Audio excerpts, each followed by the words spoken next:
Hello বন্ধুরা, তো আমরা এখন ছাঙ্গুর দিকে যাচ্ছি। তো মাঝখানে এই দাঁড়ালাম, তো এত ঠান্ডা হাওয়া বইছে না। তো যারা আসবেন অবশ্যই ভালো করে জ্যাকেট টুপি নিয়ে আসবেন, প্রচণ্ড ঠান্ডা হাওয়া। আর এখানে এসে এখনও আমরা ছাঙ্গু পৌঁছানি, মাঝখানে দাঁড়িয়েছি। এখনও 19 কিলোমিটার। তার আগে এই যে দেখতে পাচ্ছেন ব্যাকগ্রাউন্ডে বরফ, আর আমরা রাস্তায় আস্তে আস্তে আমরা বরফ পেয়েছি। আর এখন এই ম্যাগি বাগারা খেয়ে উপরে যাব।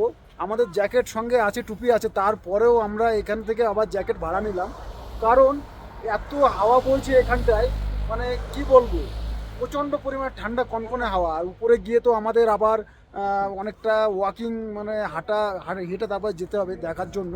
তো সেই জন্য আমরা মোটামুটি সব কিছু গুছিয়ে নিয়েছি। তো এই এপ্রিলের আজকে 2 তারিখ। তো এখনো পর্যন্ত আমরা প্রচণ্ড পরিমাণে বরফ দেখতে পাচ্ছি রাস্তাতে। এখনো আমরা ছাঙ্গুতে যাইনি, তার আগেই আমরা বরফ দেখতে পাচ্ছি। আবার বলছে ভয় করছে, অরিজিনালি ভয়ই করে, কারণ এই রাস্তাগুলো এতটাই খারাপ যে ভয় তো করবেই, তার সঙ্গে কিন্তু আনন্দ হচ্ছে, এটাও ঠিক।